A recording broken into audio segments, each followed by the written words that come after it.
యొక్క మహా ఉన్నతమైన కృపలో వర్ధిల్లుతున్న దేవుని బిడ్డలందరికీ కూడా శుభాభివందనాలు తెలియపరుస్తున్నాను. గడిచినటువంటి 3 ఎపిసోడ్లో సుమారుగా 14 ప్రశ్నలు అయితే పూర్తి చేసుకోవడానికి దేవుడు తన ఉన్నతమైన కృప మనందరి పట్ల కూడా కనపరిచాడు. అందుని బట్టి నేను దేవుని స్తుతించబద్దునే ఉన్నాను. చాలామంది నాకు పర్సనల్గా మెసేజ్లు చేస్తున్నారు, కమెంట్లలో కూడా వాళ్ళ యొక్క వ్యక్తిగత ఆనందాన్ని నాకు తెలియపరుస్తున్నారు. అందుని బట్టి కూడా నేను దేవుని స్తుతించాను. నిజంగా క్రైస్తవులమేమో, కానీ మాకు తెలియని ఎన్నో విషయాలు మేము తెలుసుకోగలిగామని కొంతమంది చెప్తున్నారు. కొంతమంది మేము హైందువులమే దేవుల్లోకి వచ్చాము, తర్వాత ఈ విషయాలన్నీ కూడా చాలా స్పష్టమైన రీతిలో మీరు వివరిస్తున్నటువంటి ఆ కారణాన్ని బట్టి ఇంకనూ కూడా చాలా వాక్యానుసారమైన రీతిలో మేము బలపడ్డాము అనేటువంటి విషయాన్ని కూడా అనేకులు తెలియజేశారు. అందుని బట్టి నేను దేవుని స్తుతించబద్దనే ఉన్నాను. అయితే ఈరోజు మనం ధ్యానించుకున్నటువంటి ఆ అంశము లేకపోతే ప్రశ్నలన్నీ కూడా బైబిల్ గ్రంథంలో ఉన్నటువంటి పరమగీతము అనేటువంటి ఆ పుస్తకం నుంచి మనం ధ్యానించుకోబోతున్నాం. పరమగీతం మీద చాలామందికి చాలా రకాలైనటువంటి సందేహాలు ఉంటాయి. చాలామంది చాలా విధాలుగా అపోహలు కూడా ఈ గ్రంథం మీద కనుపరుస్తూ ఉంటారు. ప్రాముఖ్యంగా దేవుని ఎరగనటువంటి వ్యక్తులు కూడా పరమగీతం అనేటువంటి దాన్ని ఒక బూతు పుస్తకంగా ఎంచేటువంటి వ్యక్తులు కూడా చాలామంది లోకంలో కనబడుతూ ఉంటారు. వాస్తవానికి క్రైస్తువుల్లో కూడా చాలామంది పరమగీతంలో ఉన్నటువంటి మాటల్లో వాళ్ళకి అర్థం కాని కారణాన్ని బట్టి కూడా వాళ్ళకు తప్పుగా అనిపించేటువంటి అవకాశం కూడా చాలామంది జీవితాల్లో కనబడుతూ ఉంది. కనుక ఏ వ్యక్తులైతే పరమగీతంలో ఉన్నటువంటి కొన్ని వచనాలను ఆధారంగా తీసుకుని తప్పు పట్టేటువంటి ప్రయత్నాలు చేస్తూ ఉన్నారో వాటన్నిటికీ కూడా తగినటువంటి సమాధానాన్ని పరిశుద్ధాత్మ దేవుని మూలంగా మీ అందరికీ కూడా తెలియపరచడానికి నేనైతే ఇష్టపడతా ఉన్నాను. ప్రాముఖ్యంగా ఈ ప్రశ్నలు అడుగుతున్నటువంటి వ్యక్తి ఒక మతోన్మాది. ఆయన చెప్తున్నటువంటి మాట ఏంటి అంటే, నేను ఒక ఎక్స్ క్రిస్టియన్ని అనేటువంటి మాటను కూడా ఉపయోగించారు. ఒకప్పుడు నేను క్రైస్తవున్నే, కాకపోతే బైబిల్లో కొన్ని మాటలు నాకు నచ్చక హైందువుడిగా మళ్ళీ తిరిగి మారిపోయినటువంటి విషయాన్ని కూడా తను పబ్లిక్గా తెలియపరచడాన్ని నేనైతే గమనించాను. కనుక వాస్తవానికి ఈయన అడుగుతున్నటువంటి ప్రశ్నల్లో తప్పు లేదు. ఎందుకంటే ఈయన అడిగిన ప్రతి ప్రశ్న కూడా వాక్యానుసారమైన ప్రశ్నే. వాక్యంలో ఏ వచనాలు అయితే కనబడుతున్నాయో, ఏ వచనాల్లో అయితే ఏ మాటలు అయితే ఉపయోగించబడ్డాయో ఆ వచనాలనే ఇక్కడ ప్రధానంగా ఆయన రాయడానికి కూడా ఇష్టపడ్డాడు. అయితే ఈయన రాస్తున్న క్వశ్చన్లో లోపం లేదు, కానీ ఆ క్వశ్చన్ కింద ఈయన ఇస్తున్న వివరణలో మాత్రం చాలా పెద్ద పాపమే ఉంది, చాలా పెద్ద దోషం కూడా ఉందని అంటాను. క్వశ్చన్ చదవడంలో తప్పేమీ లేదు, కానీ ఆడవాళ్ళు ఎవరన్నా ఈ వీడియోని చూస్తూ ఉంటే కొంచెం జాగ్రత్త వహించండి. క్వశ్చన్లో తప్పేమీ లేదు, మన బైబిల్లో ఉన్నటువంటి వచనాల్లో తప్పు లేదు, కానీ వీళ్ళు ఇస్తున్నటువంటి వివరణలో చాలా పరుషు పదజాలను ఉపయోగించారు, లేకపోతే చాలా బూతులను దుర్భాషలను ఉపయోగిస్తూ రాసిన వివరణ ఈ పరమగీతంలో చాలా ఉన్నాయి. కనుక దయచేసి నేను డిస్ప్లేలో వాటన్నిటినీ కూడా క్వశ్చన్ ఆన్సర్స్ పెడతాను, కానీ మీకు చూడాలి, తెలుసుకోవాలి. వాళ్ళన్న మాటలు కూడా మాకు తెలియకపోతే ఎలాగనుకుంటే వాళ్ళు ఇచ్చే వివరణ కూడా చదవడానికి ప్రయత్నించండి, కానీ లేని పక్షాన్ని ఓన్లీ క్వశ్చన్ మాత్రమే మీరు పరిశీలించడానికి ప్రయత్నం అయితే చేయండి. అయితే పరమగీతము నుంచి సుమారుగా వీళ్ళు 8 ప్రశ్నలు అయితే అడగడానికి ప్రయత్నిస్తున్నారు. పరమగీతంలో ఉపయోగించినటువంటి కొన్ని మాటల్ని లేకపోతే కొన్ని వచనాలను ఆధారంగా తీసుకుని పరమగీతం అనేటువంటిది ఒక బూతు పుస్తకము. ఇలాంటి బూతు పుస్తకాలు బైబిల్లో ఉండటం వల్ల పరిశుద్ధ గ్రంథం అని చెప్పి ఎలా పిలువబడుతుంది అనేటువంటి విషయాన్ని, పరిశుద్ధ గ్రంథం అని చెప్పి పేరు రాసుకుంటే సరిపోద్దా, అందులో ఉన్నదంతా కూడా అపరిశుద్ధమే కదా అనేటువంటి ఆలోచనలు వాళ్ళు ఉన్నారు. కనుక వాస్తవానికి ప్రతి మాటలో ఉన్నటువంటి గూఢ సత్యాన్ని, ఆంతర్యార్థాన్ని తెలియపరుస్తూ ప్రాముఖ్యంగా క్రైస్తవులకే కాదు దేవుని ఎరగనటువంటి వ్యక్తులకు కూడా అర్థమయ్యేటువంటి రీతిలో దాని వివరణ నేను ఇవ్వాలని ఆశపడుతున్నాను. దయచేసి చూసిన ప్రతి ఒక్కరూ కూడా ఈ క్వశ్చన్ వేసి ఎంతమందినైతే దారి తప్పించే ప్రయత్నాలు చేస్తూ ఉన్నాడో ఆ వ్యక్తికి చేరేంత వరకు కూడా మీరు షేర్ చేయండి. ఇంకెప్పుడూ కూడా ఇలాంటి వారు మరొక ప్రశ్న బైబిల్ నుంచి వ్యతిరేకంగా అడిగేటువంటి ధైర్యాన్ని వాళ్ళు తెచ్చుకోలేరనేటువంటి ఆలోచనలు నేను చెప్తున్నాను. అందరికీ షేర్ చేయండి, మీకు ఇష్టమైతే లైక్ కూడా చేయవలసిందిగా నేను కోరుతున్నాను. పరమగీతంలో 8 ప్రశ్నలు అడుగుతున్నారు, కానీ దానికంటే ముందుగా సామెతలు 15వ క్వశ్చన్ సామెతల్లో నుంచి ఒకటి అడిగారు. అయితే దాన్ని కూడా వివరించే ముందు దాని లాస్ట్లో వివరిస్తాను, కానీ పరమగీతాన్ని ముందుగా నేను తెలియపరిచి ముందుకు వెళ్ళడానికి ప్రయత్నం అయితే చేస్తాను. పరమగీతము అనేటువంటి ఆ పదంలోనే మనకు కనబడతా ఉంది గీతము అని చెప్పి. గీతము అనగా కీర్తన లేక పాట, ఇంగ్లీష్లో సాంగ్స్ ఆఫ్ సాంగ్స్ అని కూడా పిలుస్తూ ఉంటారు, సాంగ్స్ ఆఫ్ సొలొమోన్ అని కూడా పిలుస్తూ ఉంటారు. మొదటగా మీరు తెలుసుకోవాల్సిన విషయం ఏంటంటే ఇది పాట. ఈ 8 అధ్యాయాలు కూడా సొలొమోన్ రాసినటువంటి పాటలే, కానీ వాస్తవానికి జరిగినటువంటి విషయం అయితే కాదు. ఆయన హృదయాలోచనలో నుంచి, ఆయన ఊహల్లో నుంచి పుట్టుకొచ్చినటువంటి ప్రతి ఆలోచనని, పుట్టుకొచ్చినటువంటి ప్రతి తలంపుని కూడా పాట రూపంగా రాసినటువంటిదే ఈ పరమగీతం. అందుకే గీతము అనేది ఉంది. పరమ గీతము అనగా గీతములో, పాటలు అనేటువంటి అర్థాన్ని ఇచ్చేటువంటి విషయం కనబడతా ఉంది. రెండవదిగా సొలొమోను ఈ పరమగీతాన్ని రాయడానికి పూనుకున్నాడు, ఇష్టపడాడు. సొలొమోను, దావీదు కుమారుడైనటువంటి సొలొమోను ఈ పరమగీతాన్ని రాయడానికి ఆయన ఇష్టపడ్డాడు. రాయడం వరకు ఓకే, కానీ ఎవరిని ఉద్దేశించి రాశాడంటే ఆయన తన భార్యని ఉద్దేశించి రాయడం అనేటువంటిది ఈ చోట జరుగుతూ ఉంది. తన భార్యని ఉద్దేశించి, ఒక భర్త తన భార్యని అభివర్ణించేటువంటి మాటలన్నీ కూడా ఈ చోట కనబడుతూ ఉంటే, ఒక భార్య తన భర్తని అభివర్ణించేటువంటి, అభినందించేటువంటి మాటలన్నీ కూడా ఈ చోట కనబడుతూ ఉంటాయి. కాబట్టి ఈ పాటలు అనేటువంటిది భార్యాభర్తల మధ్యన జరిగినటువంటి విషయాన్ని, లేకపోతే భార్యాభర్తల మధ్యన ఉన్నటువంటి సంసార వైవాహిక జీవితానికి సంబంధించినటువంటి మాటలన్నీ కూడా పాటక రూపంగా వాళ్ళు రాయడానికి ఇష్టపడ్డారు. అందుకే ఆ భార్య ఎవరంటే వాస్తవానికి ఇక్కడైతే ఎక్కడ కూడా రాయబడలేదు, కానీ 6వ అధ్యాయంలో మాత్రం పరమగీతంలో రాయబడి ఉంటుంది. షుల్లమ్మతి అనేటువంటి వ్యక్తి యొక్క పేరు ఒక చోట ప్రస్తావించబడింది. షులేం అనేటువంటి పట్టణం నుంచి వచ్చినటువంటి వ్యక్తి అయి ఉండొచ్చు ఈ వ్యక్తి. ఈ సొలొమోను రాసినటువంటి, లేకపోతే చేసుకున్నటువంటి భార్య బహుశా షులేము అనేటువంటి పట్టణం ఉంది. ఇస్సాకారు గోత్రానికి స్వాస్థ్యముగా ఇచ్చినటువంటి భాగం అంచుల్లో ఈ షులేము అనేటువంటి చిన్న విలేజ్ కూడా ఉంటుంది. కనుక షులేము అనేటువంటి పట్టణం నుంచి ఈ వ్యక్తి వచ్చి ఉండొచ్చు. అందుకారణాన్ని బట్టే షుల్లమ్మతి అనేటువంటి పేరు కూడా వీడికి పెట్టడం అనేది జరిగింది అనేటువంటి ఒక ప్రాముఖ్యమైన ఉద్దేశం అయితే నేను కలిగి ఉన్నాను. రెండవదిగా ఈ వ్యక్తి ఫరో యొక్క కుమార్తెకై కూడా ఉండొచ్చు అని చెప్పి కొంతమంది కూడా చెప్తూ ఉంటారు. ఫరో కుమార్తెను కూడా సొలొమోను చేసుకున్నాడు కదండి. ఆ ఫరో కుమార్తె పేరు కూడా షుల్లెమెతి అనేటువంటి పేరు కూడా ఉండొచ్చు అని కొంతమంది చెప్తూ ఉంటారు. వాస్తవానికి షుల్లెమెతి అనగా ఇంగ్లీష్లో పీస్ఫుల్నెస్, పీస్ఫుల్ లేకపోతే సమాధానము అనేటువంటి అర్థాన్ని ఇచ్చేటువంటి చక్కటి భావన కలిగినటువంటి పేరు షుల్లెమెతి అనేటువంటి పేరు. ఏదైనప్పుడు కూడా ఈ ఇద్దరు భార్య భర్తలో కూడా ఇలా షుల్లెమెతి సొలొమోను మధ్యన జరిగినటువంటి వివాహ ఆ బంధంలో, వైవాహిక జీవితంలో, వాళ్ళ సంసార జీవితంలో భార్య భర్తని పొగుడుతున్నట్టుగా, లేకపోతే భర్త గారు భార్య గారిని అభినందిస్తున్నట్టుగా, వాళ్ళ సంసార జీవితంలో, వాళ్ళ పర్సనల్ జీవితంలో ఒకరినొకరు అభినందించుకునేటువంటి మాటలన్నీ కూడా ఈ చోట కనబడుతున్నాయి. జాగ్రత్తగా గమనించవలసిన అవసరం ఉంది. ఈ మాటలన్నీ కూడా భార్య భర్తల మధ్యన జరిగినటువంటి సంభాషణ. సొలొమోను రోడ్డు మీద వెళ్ళిపోతున్నటువంటి ఆడదాన్ని పిలుచుకుని వచ్చి, రోడ్డు మీద వెళ్ళిపోతున్నటువంటి స్త్రీని ఇక్కడ నిలబెట్టి ఆవిడతో మాట్లాడుతున్న మాటలే కాదు, ఇద్దరు భార్య భర్తల మధ్యన జరుగుతున్నటువంటి సంభాషణ అంతా కూడా మాటల రూపంగా రాసినటువంటి పాటే ఈ పరమగీతం. గమనించాలి, భార్య భర్తల మధ్యన వైవాహిక జీవితంలో, సంసార జీవితంలో, ఇంకా కొంచెం ఎక్కువగా డెప్త్గా చెప్పాలంటే వాళ్ళ రొమాంటిక్ లైఫ్లో భార్య భర్తల మధ్యన రొమాన్స్ అనేది ఏం తప్పు కూడా కాదు. రొమాన్స్ అనేది తప్పుగా దేవుడు పెట్టాడు. భార్య భర్తల మధ్యన ఉండవలసింది అది.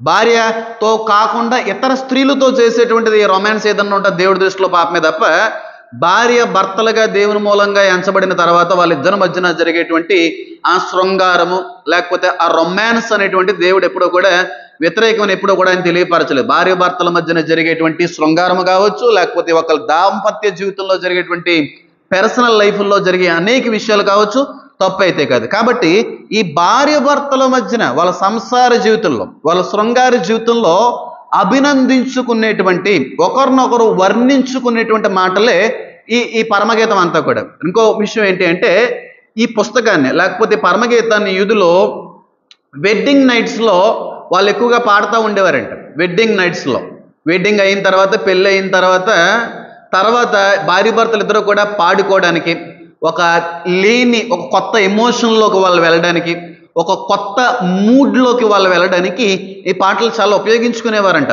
పెళ్ళి జరిగిన తర్వాత లేకపోతే వెడ్డింగ్ నైట్లోనో భార్య భర్తలు ఇద్దరు కూడా ఈ పాటలు పాడుకునేవారంట. భార్య భర్తలు ఇలాంటి పాటలు పాడుకోవడంలో తప్పు అయితే ఏమీ లేదని అనుకుంటున్నాను నేను. మరి తప్పు ఏమైనా ఉందంటారా? వాళ్ళ సాంప్రదాయాల్లో ఈ పాడుతూ ఉంటారు. ఇప్పుడు మనకి హైందవ సాంప్రదాయం కావచ్చు, భారతీయ సాంప్రదాయాల్లో కావచ్చు, పెళ్ళి అయిందనుకోండి, ఆ వెడ్డింగ్ ఫస్ట్ నైట్లో భార్య భర్త దగ్గరికి పాలు పట్టుకెళ్తూ ఉంటారు, లేకపోతే ఫ్రూట్స్ అనేటువంటివి, స్వీట్స్ అనేటువంటివి పట్టుకెళ్తూ ఉంటారు. దాని వెనకాల కూడా చాలా రహస్యం అయితే ఉంది, చాలా చరిత్ర అయితే ఉంది. ఎందుకంటే ఆ హార్మోన్స్ అన్నీ కూడా ఇంక్రీజ్ అవ్వడానికి, టెస్టోస్టెరోన్ లెవెల్స్ అన్నీ కూడా ఇంక్రీజ్ అవ్వడానికి అవి ఉపయోగిస్తూ ఉంటారు. అలాగే ఈ పాటలో వాళ్ళ యొక్క దాంపత్య జీవిత ప్రారంభ దశలో తెలియనటువంటి ఒక ఫ్లేవర్ని, తెలియనటువంటి ఒక ఎమోషన్ని వాళ్ళ మధ్యన క్రియేట్ చేయడానికి ఉపయోగించేవారు. భార్య భర్తల మధ్యన వైవాహిక జీవిత అనంతరం ఇద్దరు కూడా చక్కగా పాడుకునేవారంట. అయ్యూదులు అందరూ కూడా చక్కగా పరమగీతాలని పాడుకుంటూ దేవుని స్తుతిస్తూ చక్కగా వాళ్ళ యొక్క సంసార జీవితాన్ని చాలా మధురంగా కొనసాగించడానికి పాటలు ఎంతగానో వాళ్ళ జీవితాల్లో ఉపయోగపడ్డాయని చెప్పి నేనైతే చెప్పడానికి ఇష్టపడుతున్నాను. అయితే భార్య భర్తని అభినందిస్తూ ఉంది, భర్త వచ్చి భార్య గారిని అభినందిస్తూ ఉన్నారు. ఇందులో తప్పేమన్నా ఉందంటారా?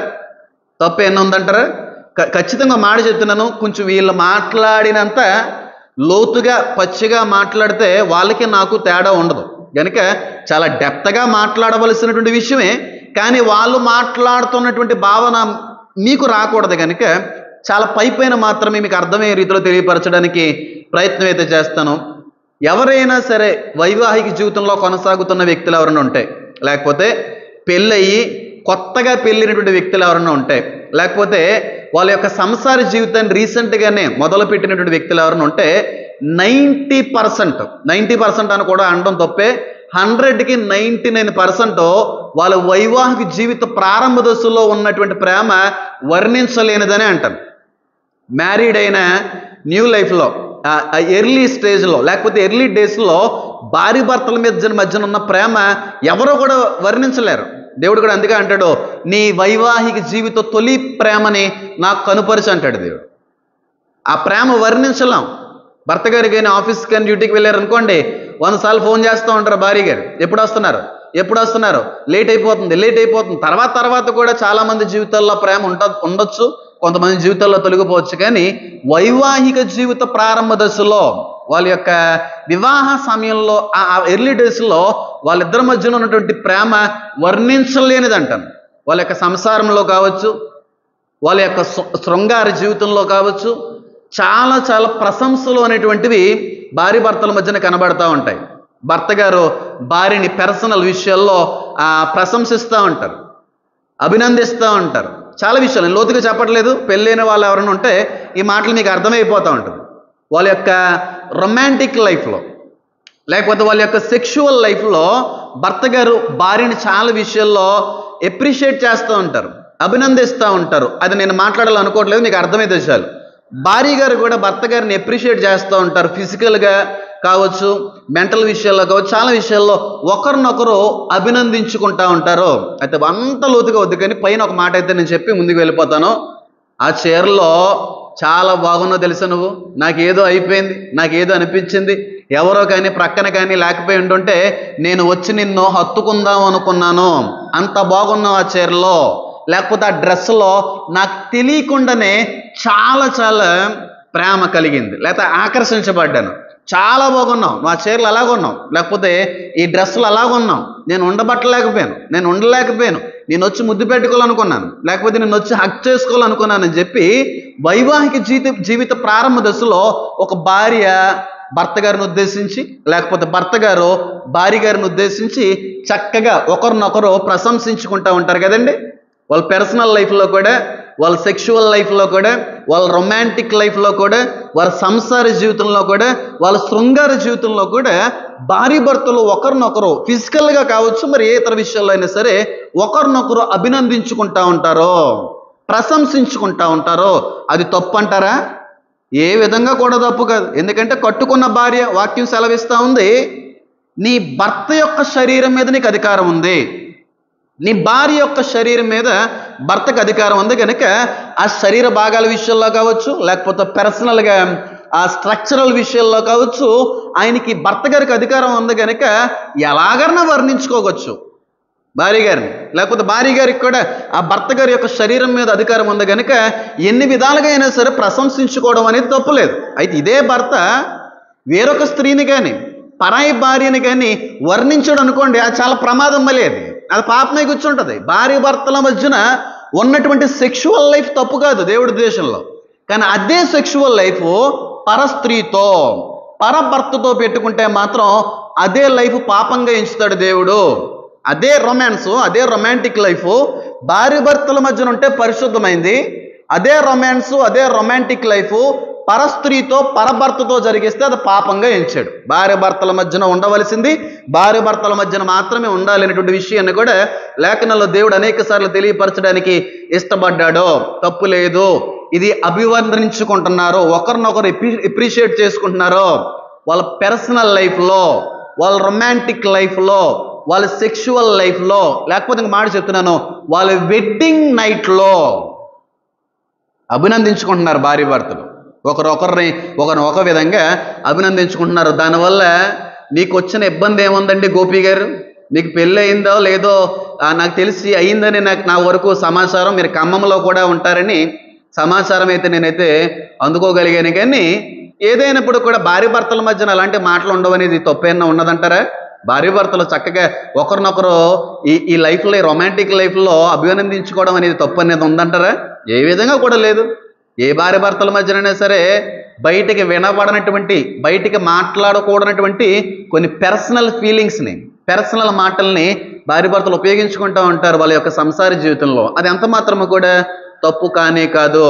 రెండవదిగా ఈ పరమగీతాన్ని మనం ఎలా అర్థం చేసుకోవాలంటే చాలా మందికి క్రైస్తవులు కూడా అర్థం కాదు. పరమగీతం అర్థం కాదు. ఎందుకంటే ఆత్మలో లీనమై ఆత్మలో పరిపక్వత పొందుకున్న వారికి మాత్రమే దీని యొక్క ఆత్మీయ అర్థం ఎరిగేటువంటి అవకాశం ఉంది. కాబట్టి నేను దీనిలో ఉన్న ఆత్మీయ అర్థాన్ని కానీ తెలియపరిచాను అనుకోండి, క్రైస్తవులుగా మీకు అర్థమవుతుంది.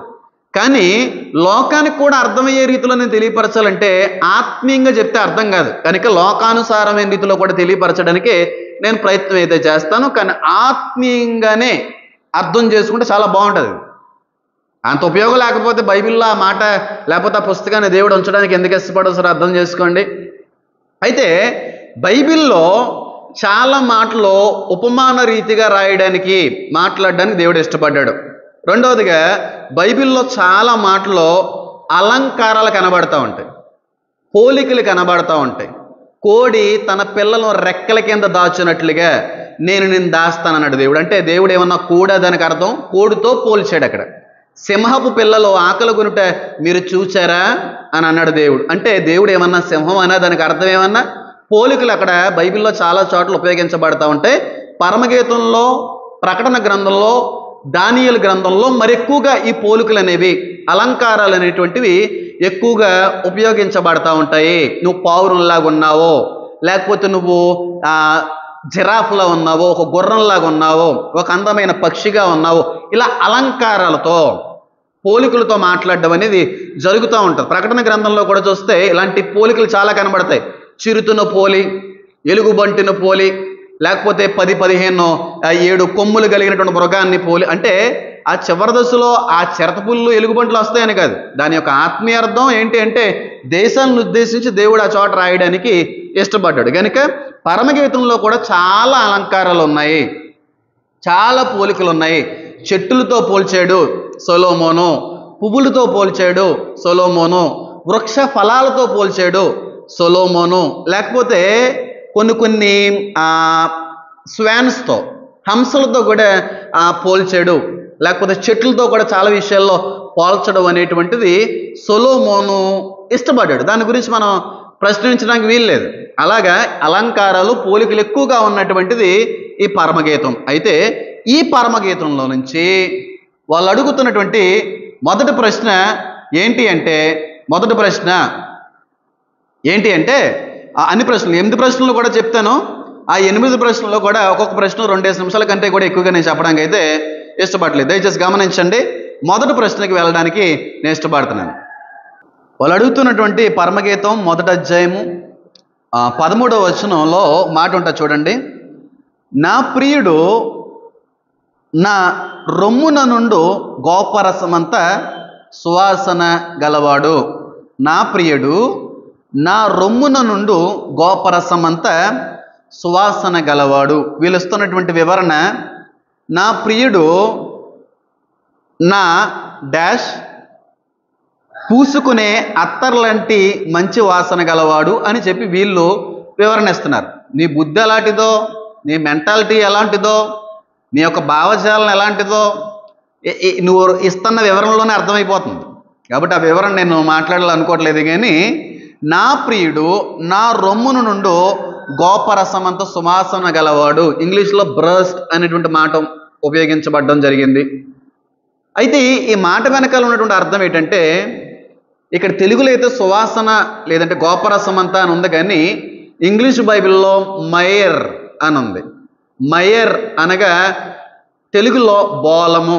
దీన్ని దేనికి ఉపయోగించేవారంటే, సమాధి చేస్తున్నప్పుడు ఆ సమాధి కార్యక్రమానికి ముందు ఆ శవాన్ని ఆ గుడ్డతో చుడుతున్నప్పుడు కూడా ఈ బోలను ఉపయోగించేవారు. ఇదే బోలం కొంతమంది ఫ్రాగ్రెన్స్ కోసం, స్మెల్ కోసం, సెంట్గా కూడా ఈ బోలాన్ని ఉపయోగించేవారు. అందుకే అక్కడ ఇంగ్లీష్లో మయర్ అని ఉంది. అయితే ఆ రోజుల్లో ఇప్పుడైతే డియోడ్రెంట్స్ అనేటువంటిది ఇలా కొట్టుకుంటే స్ప్రే రూపంలో, లేకపోతే ఫ్లష్ రూపంలో, స్టీమ్ రూపంలో మన డ్రెస్కో మన శరీరానికి అంటుకుంటే డియోడ్రెంట్స్ అయినా ఫ్రాగ్రెన్స్ అయినా. అప్పుడు అంత టెక్నాలజీ లేదు కదా. అప్పుడు సువాసన రావాలి అంటే ఈ మయర్ని, ఈ బోలాన్ని ఒక చిన్న శాసెట్లో, అదే ఒక చిన్న గుడ్డ ముక్కలో కట్టుకొని ఆడవాళ్ళు అయితే పై భాగం లోపల దాన్ని దాచిపెట్టుకునేవారు. మగవాళ్ళు అయితే ఇక్కడ ఇక్కడ ఈ బొడ్డు కింద తాడుకి కట్టుకోవడానికి వాళ్ళు ప్రయత్నిస్తూ ఉండేవారు. ఎందుకంటే అప్పుడు స్ప్రేలు లేవు, ఇలా కొట్టుకోవడం అవకాశం లేదు. కనుక ఆ టైంలో ఉపయోగించేటువంటి ఆ ఫ్లేవర్ కోసం ఈ మయర్ను ఉపయోగించేవారు. ఆడవాళ్ళు ఈ లోపల భాగంలో శాచెట్ని లేకపోతే ఆ గుడ్డలో దాన్ని కట్టుకొని ఉపయోగిస్తూ ఉండేవారు. చక్కని సువాసన వస్తూ ఉండేది. అయితే ఈ భార్య భర్తను ఉద్దేశించి మాట్లాడుతూ ఉంది, నా రొమ్ములను అంటిన సువాసన కలిగిన వాడివి, అంటే you are the fragrance to my life అంటుంది. నా జీవితానికి సువాసన అందించినటువంటి భర్త అని అంటుంది. అందులో తప్పే ఉంది? అందులో తప్పే ఉందా? ఇప్పుడు ఇక్కడ అది పెట్టుకోవడం బట్టి సువాసన వస్తూ ఉంటుందండి. ఎలాగైతే ఆ మయర్, ఆ బోలం అనేది ఆ వ్యక్తికి సువాసన తెచ్చి పెడుతుందో, ఆ సువాసన కలిగించేటువంటి ఆ మయర్ని భర్తతో పోల్చి చెప్తా ఉంది. నా జీవితానికి ఆనందాన్ని తెచ్చిన వాడివి, నా జీవితానికి సువాసన లాంటి వాడివి, నా జీవితానికి ఎనలేని సుమధురమైనటువంటి వాసన నీ ద్వారాగా నేను పొందుకుంటున్నానని చెప్పి భార్య గారు భర్త గారిని అభినందిస్తూ ఉంది. నా లైఫ్లోకి ఒక కొత్త ఫ్లేవర్ వచ్చింది, నా లైఫ్లోకి ఒక కొత్త స్మెల్, నువ్వు ఫ్లేవర్ నువ్వు నాకు, you are the fragrance to my life అంటుంది. తప్పేముందండి? భార్య గారు భర్త గారిని ఉద్దేశించి పొగుడుతుంది, తప్పేముంది? నువ్వు నా జీవితంలోకి వచ్చిన తర్వాతే నా జీవితం మారిపోయింది, నా జీవితం ఒకప్పుడు ఎలా ఉండేది కాదు, నువ్వు వచ్చిన తర్వాత నా జీవితం అంతా కూడా డ్రాస్టికల్లీ చేంజ్ అయిపోయింది, ఎంతో హాయిగా ఉంది, ఎంతో బాగుంది. ఒకప్పుడు ఎప్పుడూ కూడా ఏడిపే, ఒకప్పుడు ఎప్పుడూ కూడా కన్నీరే. కానీ నిన్ను ఎప్పుడైతే పెళ్లి చేసుకున్నానో ఆ క్షణం మొదలు నా లైఫ్ అంతా కూడా చాలా మధురంగా మారింది అని చెప్పి చాలామంది భార్య భర్తల మధ్యన ఈ మాట ఉపయోగించబడదా? ఇదే మాట్లాడుతుంది ఒక భార్య భర్త గారిని ఉద్దేశించి, నా లైఫ్లోకి వచ్చినటువంటి ఒక సువాసన నువ్వు, నా లైఫ్లో నా రొమ్మును అంటినటువంటి ఒక గొప్ప సువాసన కలిగించినటువంటి జీవితాన్ని ద్వారాగా నేను పొందుకున్నానని చెప్పి ఒక భార్య గారు భర్త గారిని అభినందిస్తుంటే నీకు వచ్చిన ప్రాబ్లం ఏంటయ్యా? భార్య గారు పొగుడుతున్నారు, భర్త గారిని ఉద్దేశించి నా లైఫ్ మారింది, నా లైఫ్ను అంతా కూడా సువాసన భరితమైన రీతిలో మారింది అని చెప్పి ఆ బోలాన్ని, ఆ సెంట్ని భర్త గారితో పోల్చి మాట్లాడుతుంది. తప్పేనా ఉంది అందులో? తప్పేం లేదు కదా. మరి ఇంకెందుకు అందులో ఫీల్ అవ్వాల్సింది? కాబట్టి మీరు అడుగుతున్నటువంటి 16వ ప్రశ్న, పరమగీతాల నుంచి మొదటి ప్రశ్నకి తగినటువంటి సమాధానం కూడా మీకు అందిందని నేను కోరుకుంటున్నాను. వీళ్ళు అడుగుతున్నటువంటి పరమగీతం 2వ ప్రశ్న, లేకపోతే వాళ్ళు వేసిన ప్రశ్నలో 17వ ప్రశ్న, 2వ అధ్యాయము 3వ వచనంలో, అడవి వృక్షములలో బిలర వృక్షం ఎట్లున్నదో పురుషులలో నా ప్రియుడు అట్లున్నాడు, ఆనందభరితినై నేను అతని నీడన కూర్చుంటుని, అతని ఫలము నా జిహ్వకు మధురము. వీళ్ళు ఇస్తున్న వివరణ ఏంటి అంటే, అడవిలో యాపిల్ చెట్టులా దృఢంగా అందంగా ఉన్న నా ప్రియుడు, అతని నీడలో మోకాల మీద కూర్చున్నాను, ప్రియుడు డాష్ తీయగా ఉంటుందన్న పరిశుద్ధ గ్రంథము. చాలా దారుణంగా మాట్లాడుతున్నాడు ఈ వ్యక్తి. ఆయనలా మనం మాట్లాడడం చేతకా కాదు. మేమందరం కూడా అక్కడి నుంచి వచ్చిన వాళ్ళమే. మాకు బూతులు వచ్చు, మీకంటే ఎక్కువ బూతులు. మేము బూతులు మాట్లాడుతుంటే ఒకనొక సమయంలో చుట్టుపక్కల వాళ్ళు చెవులు మూసుకునేవారు. కాకపోతే దేవుని తెలుసుకున్న తర్వాత, మారు మనసు పొందుకున్న తర్వాత అలాంటివి పొరపాటును కూడా, ఏ దుర్భాష కూడా నోట రాకూడదు అనేటువంటి మాటను ఎరిగి ఉన్న వ్యక్తులుగా మేము అలాంటి మాటలు పొరపాటును కూడా ఉపయోగించడానికి ఇష్టపడలేదు. అయితే ఇక్కడ లేఖనాలు సెలవిస్తున్నాయి, ఇదే పరమగీతం 2-3 వచనంలో భార్య భర్తను ఉద్దేశించి బెల్లరు వృక్షము అంటే యాపిల్ చెట్టే ఆయన అన్నట్టుగా, బెల్లరు వృక్షం యొక్క నీడలో నేను ఉన్నాను అని అంటుంది ఆవిడ. అడవిలో అన్నీ కూడా వృక్ష ఫలాలు ఇచ్చేటువంటి చెట్లు ఉండవు కదండి. చాలా ఎందుకు ఉపయోగపడకుండా పెద్ద పెద్ద చెట్లు ఉంటా ఉంటాయి, చాలా టాల్ ట్రీస్ ఉంటా ఉంటాయి, పొడుగైనటువంటి చెట్లు ఉంటాయి. దానివల్ల మనిషికి వచ్చేటువంటి ప్రయోజనం అంతగా ఏముండదు. కానీ అన్ని ఎక్కువ చెట్లలో కొన్ని చెట్లు మాత్రమే మనిషికి ఫలాలను ఇచ్చేటువంటి చెట్లు ఉంటాయి. కాబట్టి ఇక్కడ అంత పెద్ద అడవిలో నీవు నాకు యాపిల్ చెట్టు లాంటి వాడిగా కనబడ్డావో, నీ చెట్టు నీడలో నేను ఆశ్రయించి ఉన్నాను అని చెప్పి ఒక భార్య ఒక భర్త గారిని ఉద్దేశించి మాట్లాడుతుంది. తప్పేముంది అందులో? తప్పేనుందా? ఇప్పుడు ఎవరైనా సరే మామిడి చెట్టు ఉందనుకోండి, ఆ మామిడి చెట్టు మీద మామిడికాయలు కోసుకుని ఏ జ్ఞానం ఉన్నవాడైనా సరే ఎండలోకి వెళ్ళిపోయి తింటాడా, లేకపోతే కోసుకున్న తర్వాత అదే చెట్టు నీడను కూర్చుని తినేటువంటి ప్రయత్నం చేస్తాడా? బుర్రన్నవాడు ఎవడైనా సరే ఏ చెట్టు ఫలాన్నైనా సరే కోసుకున్న తర్వాత ఆ చెట్టు కింద తీసుకుని తినేవాళ్ళు ఉంటారు, లేకపోతే ఇంటికి వెళ్ళి పట్టుకెళ్ళిపోయి తినేవాళ్ళు ఉంటారు. తప్ప చెట్టు కింద కోసుకున్నటువంటి నీడను వదిలిపెట్టి మంచి మెట్ట ఎండ మధ్యాహ్నంలో ఎండలో కూర్చొని ఎవడన్నా తింటాడంటే అండి వాడు పిచ్చోడు అని అర్థం. కాబట్టి ఇక్కడ అంత పెద్ద చెట్లు, అంత పెద్ద అడవిలో నీవు నాకు యాపిల్ చెట్టులాగా దొరికావు, నువ్విచ్చిన ఫలములో, అదంతా కూడా పోలిక రూపంలో మాట్లాడుతుంది, ఆవిడ తప్పుగా అర్థం చేసుకోకండి. కాబట్టి ఆ ఫలాన్ని నీ చెట్టు నీడనే నేను కూర్చొని ఆస్వాదిస్తూ ఉన్నాను, తింటా ఉన్నాను అనేటువంటి మాట తప్పేముందండి? నువ్వు నాకు నీడనిచ్చేటువంటి భర్తవయ్యా, నువ్వు నాకు ఆకలి తీర్చేటువంటి ఒక భర్తవి, నువ్వు ఒక పోషణదారు. నువ్వు ఈ రోజు నా ఆకలి తీరుతుందంటే, నా యొక్క ఆశలు తీరుతున్నాయంటే, నేను అనుకున్నటువంటి హృదయ ఆ ఆలోచనలన్నీ కూడా తీరుతున్నాయంటే నువ్వు తృప్తిపరుస్తున్నావు నన్ను అనేక విషయాల్లో. నువ్వు నాకు నీడగా ఉన్నావు, నువ్వు ఇచ్చేటువంటి ప్రతిదీ కూడా నాకు ఆకలి తీర్చడంతో పాటుగా నా ఆశను కూడా నెరవేర్చేటువంటి ఒక పండు లాంటిదే అని చెప్పి అండంలో తప్పేనా ఉందా? ఉపమాన రీతిగా మాట్లాడుతుంది, భర్త గారిని పొగుడుతూ ఉంది, నాకు నీడనిచ్చు, ఆశ్రయాన్నిచ్చు, ఒక చెట్టు వంటి వాడు అని చెప్పి భార్య గారు అండంలో తప్పే ఉందంటారండి. అందులో కొంతమంది పెళ్ళి అయిన తర్వాత తన్నితే బూరులు బుట్టలో పడ్డాడు రా అంటూ ఉంటారు. యాపిల్ పండు దొరికినాడు దొరికేసిందిరా వీడికి, అలా మంచి భార్యను కొట్టేశాడు అంటూ ఉంటారు. అంటే యాపిల్ దొరికేసిందనే? యాపిల్తో సంసారం ఏమైనా చేస్తారా గోపి గారు? యాపిల్ దొరికినాడు దొరికేసిందిరా, ఈడేమో కాకిలా ఉంటాడు, ఈడేమో నెల్లగా ఉంటాడు, వచ్చిన భార్య మాత్రం యాపిల్ పండులా ఉంది అని అంటారు. అంటే పోలుకగా మాట్లాడుతున్నారు. అంత మాత్రాన్న యాపిల్ పండుని పెళ్లి చేసుకున్నాడనా ఈ భర్త? దానికి అర్థం తన్నుతే బూర్ల బుట్టలో పడిపోయాడండి, భలే కుటుంబంలో పడ్డాడండి, భలే సంబంధంలో పడిపోయాడు అంటారు. అంటే నిజంగా బూర్ల బుట్టలో పడిపోయాడనా? అంత గొప్ప అవకాశం వచ్చిందని, అంత గొప్ప ధన్యత ఆ వ్యక్తి పొందుకున్నాడని, అదృష్టవంతుడని ఇక్కడ భార్య భర్త గారిని ఉద్దేశించి మాట్లాడుతుంది. చాలా అదృష్టవంతురాలని. ఇంత పెద్ద సమాజంలో చాలా ఆశలు తీర్చేటువంటి ఒక యాపిల్ చెట్టులాగా నా జీవితంలో నువ్వు కనబడుతున్నావు. ఇంత లోకంలో ఎంతమంది కనబడుతున్నారు? చాలా చెట్లు ఉన్నాయి అడవిలో. కానీ నా జిహ్వకు మధురాన్ని, నా జిహ్వకు ఆనందాన్ని కలుగు చేసేటువంటి ఒక శ్రేష్టమైన యాపిల్ చెట్టులాగా దేవుడు నాకు ప్రసాదించాడని అండంలో తప్పేనా ఉందా? అంతేకాని మోకాళ్ళు వేసినట్టుగా నువ్వు అన్నట్టుగా ఏదో అన్నట్టుగా అక్కడ ఏం లేదురా బావా. భార్య గారు భర్త గారు దొరికినటువంటి ఆ విషయాన్ని, ఆ కార్యాన్ని జ్ఞాపకం చేసుకుంటూ దేవుని స్తుతిస్తుంది, భర్త గారిని గణపరుస్తుంది. ఆవిడ చాలా మంచి భర్త దొరికాడు నాకు.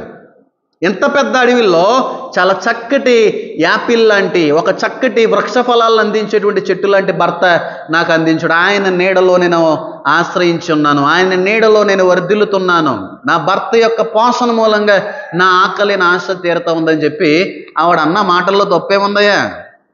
తన్నుతే బూర్ల బొట్టలో పడినట్టు పాడాడంటే బూర్లను పెళ్లి చేసుకున్నాడని కాదు. యాపిల్ పండు లాంటి భార్య వచ్చిందంటే యాపిల్ పెళ్లి చేసుకున్నాడని కాదు కదా. మరి ఆటల్లో తప్పు లేనప్పుడు ఒక భార్య భర్త గారిని పొగుడుతుంటే నీకే వచ్చింది? మీ ఆవిడ గారిని నేను అలా పొగలలేదు ఏంటి ఎప్పుడుని? లేకపోతే సిస్టర్ గారితో ఒకసారి మాట్లాడుతున్నా, అమ్మ ఒకసారి నచ్చినా నచ్చకపోయినా కొంచెం పొగడండి అని చెప్పి పోనీ ఏదైనా చెప్పించనా? కుళ్ళిపోతున్నావా నువ్వు ఏదన్నా? లేకపోతే ఏడుస్తున్నావా? ఇతర భార్యలు ఆ భర్తలను పొగుడుతుంటే మీ భార్య గారు పొగట్లేదనే బాధ ఏమన్నా మీలో ఉందా అండి గోపి గారండి? మరి ఎందుకంత బాధ మీకు? ఎందుకంత అసూయ పడుతున్నారు పాపం? ఆ భార్య గారు ఏదో భర్త గారిని పొగుడుతూ ఉంది. మరి ఇందులో పెద్ద తప్పే ఉంది? అసలు తప్పే కనబడట్లేదు అది. కాబట్టి మీరు అడుగుతున్న అజ్ఞానంతో కూడిన ప్రశ్నకి జ్ఞానాన్ని ప్రసాదించే జవాబు దేవుడు అందించడని నేను కోరుకుంటున్నాను. వీళ్ళు అడిగిన 17వ ప్రశ్న కూడా సమాధానం ఇచ్చాం. 18వ ప్రశ్న 17వ ప్రశ్న అందరూ కూడా అర్థమైందని నేను నమ్ముతున్నానండి. కాబట్టి దాని గురించి ఎక్కువ ఆలోచించక్కర్లేదు. అడవి వృక్షంలో బిలర వృక్షం ఎట్లుందో పురుషుల్లో నా ప్రియుడు అట్లున్నాడు. తన భర్తని తను చేసుకున్న హస్బెండ్ గురించి ఆవిడ మాట్లాడుతూ ఉంది.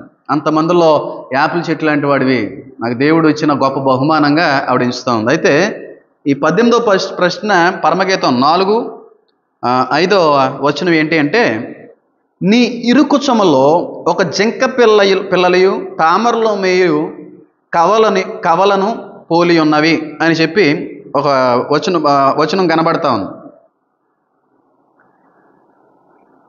నీ ఇరుకుచములో ఒక జింక పిల్లలు తామరలో మేయు కవలను పోలి ఉన్నవి అని భర్త గారు భార్యను ఉద్దేశించి మాట్లాడుతున్నటువంటి మాట. ఈయన ఇస్తున్న వివరణ ఏంటంటే, ఆమె 2 జింక పిల్లలు గడ్డిలో ఎగురుతున్న కవల పిల్లలు ఉన్నవని వర్ణిస్తున్న పరిశుద్ధ గ్రంథము. మళ్ళీ అదే చెప్తున్నాను. ఈ మాట భర్త గారు భార్య గారిని ఇరువురి మధ్యన ఉన్న సెక్షువల్ లైఫ్లో, రొమాంటిక్ లైఫ్లో, వాళ్ళ యొక్క శృంగార జీవితంలో భార్య గారిని ఫిజికల్గా ఆయన అభినందిస్తున్నాడు. ఆ భార్య యొక్క ఫిజికల్ ఎపియరెన్స్ని బట్టి భర్త గారు ఆనందభరితుడవుతుంతో పాటుగా వర్ణించుకున్నాడు. జింక పిల్లలను పోలి ఉన్నావు అని చెప్పి, లేకపోతే ఆ లోటస్ పాండ్లో 2 హంసలు లాంటివి అని చెప్పి ఆమె యొక్క ఫిజికల్ ఎపియరెన్స్ని గురించి భర్త గారు పొగుడుకుంటారు. నీకేం వచ్చింది అక్కడ? నీకేం వచ్చిందంట? భర్త గారు పొగుడుకుంటున్నారు ఆవిడ ఫిజికల్గా ఉన్నటువంటి కొన్ని విషయాలను బట్టి. అందులో తప్పేముంది? నీవు నేను పొగిడేమనుకోండి, అది పాపం అవుతుంది. కానీ సొంత భర్త భార్య గారిని ఉద్దేశించి వాళ్ళ యొక్క శృంగార జీవితంలో, వాళ్ళ యొక్క రొమాంటిక్ లైఫ్లో కొన్ని విషయాలను బట్టి అభినందిస్తున్నాడు, పోల్చి చెప్తున్నాడు. జింక పిల్లలు పోలి ఉన్నవి అని చెప్పి ఏదైనా సరే, లేకపోతే తామర సరస్సులో 2 హంసల్లాగా ఉన్నవి అని చెప్పి ఒక భార్య యొక్క ఫిజికల్ ఎపియరెన్స్ని భర్త గారు పొగుడుతున్నారు. అందులో తప్పేముందండి? అలా కనబడ్డదేమో ఆవిడ, అంత అందంగా ఉండేదేమో షునేమెతి అనేటువంటి వ్యక్తి. తను చేసుకున్నటువంటి భార్యల్లో ఈ భార్య చాలా సౌందర్యవతేమో, వాళ్ళ యొక్క రొమాంటిక్ లైఫ్లో చాలా ఆనందాన్ని ఇచ్చినటువంటి భార్య ఏమో. అందుని బట్టి భర్త గారు పొగడ్డంలో తప్పేముంది? పొద్దున చూస్తే రాత్రికి కల్లోకి వచ్చేటువంటి భర్తలనే చాలామంది భార్యలు అంటూ ఉంటారు. ఏదన్నా పండగకి మంచి డ్రెస్ కొనుక్కున్నారు అనుకోండి, నువ్వు ఎలా ఉన్నావు తెలుసా డ్రెస్లో? మహేష్ బాబులా ఉన్నావు. వాస్తవానికి పొద్దున చూస్తే రాత్రి కల్లోకి వచ్చేస్తుంటాడు ఆయన. పోల్చి మాట్లాడుతూ ఉంటారు, నువ్వు టామ్ క్రూజ్లో ఉన్నావు సూట్లో. అలాగేమంటారు వాస్తవానికి. కానీ ఆ భార్యకి అలా కనబడుతుంది ఆ భర్త. అందులో తప్పే ఉంది? కాకి పిల్ల కాకి ముద్దు అన్నట్టుగా సొలోమోనికి తన భార్య అంత ముద్దేమో, అందంగా ఉన్నా లేకపోయినా. నీకు వచ్చిన ప్రాబ్లం ఏంటి అందులో? ఏమన్నా పోల్చుకుంటాడే? బైబిల్లో అధికారం ఇచ్చాడు. భర్తకి భార్య యొక్క శరీరం మీద అధికారం ఉంది. ఎలాగైనా పోల్చుకోవచ్చు శరీరాన్ని. ఆ శరీర భాగాలని భర్త గారు ఏ విధంగానే సరే ఊహించుకోవచ్చు, పోల్చుకోవచ్చు. తప్పే ఉంది? ఇతర భార్యలను ఊహించుకుంటే ఇతర భార్యల యొక్క ఆ ఫిజికల్ ఎపియరెన్స్ని కానీ ఈయన కానీ వర్ణిస్తే తప్పవుద్ది. కానీ సొంత భార్యను వర్ణించుకున్నాడు ఫిజికల్గా, కొన్ని పార్ట్స్ని ఆయన ప్రత్యేకంగా వర్ణించుకున్నాడు. దాన్ని బట్టి నీకు వచ్చిన నష్టం ఏముంది? నష్టం అయితే ఏమీ లేదు. దయచేసి మీరు గమనించాలి. తెలుగులో అక్కడ ఉపయోగించిన మాట ఏంటంటే కుచములు, ఇంగ్లీష్లో బ్రస్ట్. కానీ నువ్వు పచ్చిబూతను ఉపయోగించావు. నేను ఎవరైనా బూత్, అది బైబిల్ బూత్ కాదు, బైబిల్ వచనంలో బూత్ ఏం కాదు. భార్య భర్తల మధ్యన జరుగుతున్నటువంటి అభివర్ణన, అభినందన, ప్రశంస, ఎప్రిషియేషన్. కాబట్టి ఇందులో కూడా నాకైతే మాత్రం ఏ తప్పు లేదు. భర్త గారు పొగుడుతున్నారు భార్యని, భర్త గారు భార్య గారిని పొగుడుతున్నారు. తామరలు ఉండేటువంటి సరస్సులో 2 హంసల్లాగా ఉన్నావు, లేకపోతే 2 చిన్న జంక పిల్లల పోలి ఉన్నావు అని పోల్చుకుంటున్నాడు. అందులో నీకు వచ్చిన నష్టం ఏంటి? కాబట్టి ఈ ప్రశ్నలో కూడా అర్థం లేదు. భార్య భర్తల మధ్యన జరిగిన సంసార జీవితంలో మాట్లాడుకున్న కొన్ని మాటలు అంతే. ఈయన అడుగుతున్నటువంటి 19వ ప్రశ్న పరమగీతము 7:7 నుంచి, నీవు తాళ్ళ వృక్షం అంత తిన్నని దానవు, నీ కుచములో గెలవలే అని ఉన్నది. ఇది కూడా ప్రశ్న ఉద్దేశించి మాట్లాడాడు. వీళ్ళు ఇస్తున్న వివరణ ఏంటంటే, నువ్వు స్త్రీని తాటి చెట్టులా నిటారుగా ఉన్నావో, నీ డాష్ గెలల వలె ఉంటాయి అంటున్న పరిశుద్ధ గ్రంథము. నీకు ఎందుకురా బాబు, గెలల్లా ఉన్నాయా లేకపోతే ఇంకో రకంగా ఉన్నాయా? నీకు ఏం వచ్చింది? నీకు ఎందుకు అంత కుళ్ళుపోతానో వచ్చేసింది నాకు తెలియకడుతున్నాను. గోపి గారు అంత అసూయ ఎందుకు పడుతున్నారంటే, పాపం ఆయన భార్య గారిని ఏదో ఉద్దేశించి ఏదో పొగుడుకుంటున్నాడు కదా. మీకు వచ్చింది ఎట్టి? మిమ్మల్ని ఎవరో పోగట్లేదా? భార్య గారు ఏమన్నీ మీ యొక్క వివాహ జీవితంలో ఏం పొగట్లేదా ఏంటి? భర్త గారు పొగుడుకుంటున్నారు, అందులో తప్పేముంది? నువ్వు తాళ వృక్షం అంతా తిన్నదారు, నేను కుచముల గెలవలే ఉన్నదన్నాడు. పొగుడుకున్నాడు, ఫిజికల్గా ఆయన ఎప్రిషియేట్ చేస్తున్నాడు. తాళ వృక్షం మనకి ఇంగ్లీష్లో పామ్ ట్రీ, ఈత చెట్టుని పామ్ ట్రీ అని పిలుస్తూ ఉంటారు, తాటి చెట్టుని కూడా పామ్ ట్రీ అని పిలుస్తూ ఉంటారు. మరి సొలోమోన్ గారు ఈ భార్య కంటే పొట్టుగా ఉన్నాడేమో, నువ్వు అంత పొడిగైన దానివని చెప్పి అంటున్నాడు. అందులో తప్పేముంది? నువ్వు పామ్ ట్రీ అంత పొడుగ్గా ఉన్నావు, నీ ఆమె యొక్క ఫిజికల్ అపిరియన్స్ని గెలలతో పోల్చాడు. అందులో నీకు వచ్చింది ఏముంది?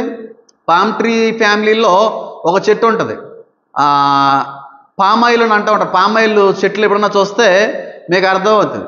మాకు తెలిసిన వాళ్ళకి ఒక 20 acresలో పామ్ ట్రీస్ అనేవి ఉన్నాయి. ఆ పామాయిల్ తోట అనేది ఉంది. ఆ తోటలో పామాయిల్ చెట్లు పొడుగ్గానే ఉంటాయి, కానీ వాటి గెలలు చూస్తూ ఉంటే నిజంగా వెళ్ళి తినేయాలనిపిస్తుంది. ఖర్జూర పళ్ళుల్లో ఉంటాయి, అంత ఒత్తిగా చక్కగా మందంగా కాస్తూ ఉంటాయి ఆ గెలలన్నీ కూడా, చూడడానికి అంత ఆకర్షణీయంగా ఉంటాయి. కాబట్టి ఈ భర్త గారు భార్యని ఆ ఫిజికల్గా కొన్ని విషయాలను బట్టి అభినందిస్తున్నాడు. ఒకవేళ సొలొమోను పొట్టుగా ఉన్నాడేమో, ఈ షులమ్మెత్ అయినటువంటి వ్యక్తి భార్య కొంచెం పొడుగ్గా ఉందాం, అంత పొడుగ్గా ఉన్నాం అని చెప్పి ఫిజికల్గా ఆవిడ్ని అభినందిస్తున్నాడు. అందులో నీకు తప్పేం వచ్చింది? తప్పేంటంటే అసలు తప్పేమీ లేదు కదా. ఇక్కడ కూడా మీరు అన్న దాంట్లో భూతే కనబడుతుంది తప్ప వాక్యంలో తప్పు అయితే నాకేం కనబడలేదు. పోలుస్తున్నాడు, ఆ చెట్టుతో పోలుస్తున్నాడు. ఆ కింద వచనాలు కానీ మీరు చదువుతానండి, నీ ముఖము కర్మేలు పర్వతం వలె ఉన్నదంటాడు. అంటే ఈవిడ ముఖం ఎంత బండలాగా లేకపోతే కొండలాగా ఉందన్న దాని అర్థం. తర్వాత కింద వచనాలు కనబడలేదేటండి గోపి గారు మీకు? తాళపూ చెట్టు, వృక్షపు చెట్టు అని ఈత చెట్లని తాడి చెట్లతో పోల్చు. మరి కింద అదే భర్త గారు భార్యని కర్మేలు పర్వతంలా ఉంది నీ ముఖం అంటాడు. అంటే కర్మేలు పర్వతంలా ఉంది నీ ముఖం అంటే నీ ముఖం అంత పర్వతంలాగా అంత కొండలాగా పెద్దగా ఉందని కాదు. కర్మేలు అనేటువంటి పర్వతం చాలా అందంగా కనబడుతుంది.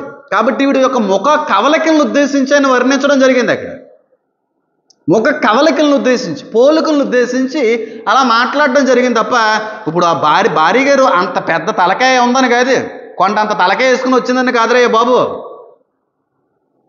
అర్థం చేసుకోవాలి. కాబట్టి మీరు అడిగిన ప్రశ్నల్లో కూడా భూతే కనబడింది, కానీ ఆత్మీయ అర్థం మాత్రం దేవుడు తెలియపరచడం కోరుకుంటున్నాను. ఈయన అడుగుతున్న 20వ ప్రశ్న ఏంటంటే, అదే 7వ అధ్యాయం 8వ వచనం, తాళవృక్షమును ఎక్కువ అనుకుంటుని దాని శాఖలను పట్టుకుందని అనుకుంటుని, నీ కుచములో ద్రాక్ష గెలల వలెనున్నవి, నీ వాసన బిల్దర్ ఫల సువాసన వలెనున్నది. తాడి చెట్టు మీద ఈడిస్తున్న వివరణ ఏంటంటే, తాడి చెట్టు మీద ఎక్కుదాం అనుకున్నాను, దాని శాఖలను భుజాలను పట్టుకుందామని అనుకున్నాను, నీ డాష్ ద్రాక్ష గెలల వలె ఉన్నవి, నీ ముక్కులో నుంచి వచ్చే వాసన యాపిల్ పండు వాసనలా ఉన్నది అని వర్ణిస్తున్న పరిశుద్ధ గ్రంథం. ఏమో అలా వచ్చిందేమో, యాపిల్ వాసన వస్తుందేమో ఆవిడ మాట్లాడుతుంటే. తప్పే ఉంది?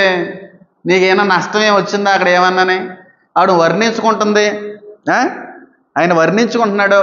నువ్వు మాట్లాడుతుంటే యాపిల్ వాసన వస్తుంది. మరి ఎందుకంటే ఇందాక యాపిల్ తింద కదా ఆవిడ, యాపిల్ చెట్టు కింద కూర్చొని యాపిల్ వాసన వద్దే, మందు తాగేవనుకో మందు వాసన వస్తుంది. కాబట్టి నువ్వు మాట్లాడుతుంటే చక్కటి యాపిల్ వాసన వస్తూ ఉంది, అంత బాగుంది నోటి శ్వాస అనేటువంటి మాటతో ఆ భార్య గారిని వర్ణిస్తున్నాడు ఆయన. తప్పే ఉంది? నువ్వు మాట్లాడుతుంటే కొంపు కొడతామో, నువ్వు మాట్లాడుతుంటే బీడీలు సుట్టలు ఇలాంటి స్మెల్ వస్తాయేమో, కాబట్టి నేను ఎవరో కూడా నువ్వు మాట్లాడుతున్నాడు సూపర్ స్మెల్ వస్తుందని ఎవరు అనలేదేమో. ఈయన అంటున్నాడు, మాట్లాడుతుంటే అంత అద్భుతమైనటువంటి సువాసనతో కూడినటువంటి ఆ వాసన నేను చూడగలుగుతున్నాను, అనుభవించగలుగుతున్నానని చెప్పి ఆయన అంటున్నాడు. అందులో తప్పే ఉంది? అందులో తప్పే ఉంది అసలు? నాకు తెలియక అడుగుతాను. భర్త గారు అభినందిస్తున్నాడు, నువ్వు మాట్లాడుతుంటే అంత బాగుందని చెప్పి. తర్వాత వచనంలో మీరు చూస్తే, నీ నోరు ద్రాక్ష రసము వలె ఉన్నదని పోలిస్తాడు. అంటే ఈవిడ మాట్లాడుతుంటే ద్రాక్షరసం అంతా నోట్లోంచి వచ్చేస్తుందనా? లేకపోతే ఆవిడ మాట్లాడుతుంటే ఆ సొల్లంతా కారిపోతుందనా? కాదయ్యా, దాని అర్థం, ఆత్మీయ అర్థం ఏంటంటే ఆవిడ మాటలు అంత మధురంగా ఉన్నాయని అర్థం. అంతే. దాని తర్వాత వచనంలో ద్రాక్ష రసం వలె ఉన్నాయి నీ నోటి మాటలు, నోరు అని అన్నాడంటే ద్రాక్ష రసం కారుతుందని కాదు. లేకపోతే ఆవిడ మాట్లాడుతుంటే మొత్తం అంతా కూడా కారిపోతుందని కాదు. అంత మధురంగా ఉంది, అంత రుచికరమైనటువంటి మాటలుగా నీ మాటలు ఉన్నాయని దానికి అర్థం. ఆవిడ మాట్లాడుతుంటే సువాసన అంత మధురంగా ఉంది ఆవిడ యొక్క శ్వాస. ఆ భార్య భర్తల మధ్యన జరిగింది అది. నీకేం వచ్చింది అది? నాకు వచ్చిన నష్టం ఏం లేదు కదా. పొగుడుకోనండి ఇద్దరు భార్య భర్తలు చక్కగా, మనకేంటి ప్రాబ్లం? కాబట్టి మీరు అడిగిన దాంట్లో భూతే కనబడింది తప్ప వాక్యంలో మాత్రం అశుద్ధత అనేది ఎక్కడా కూడా కనబడలేదు.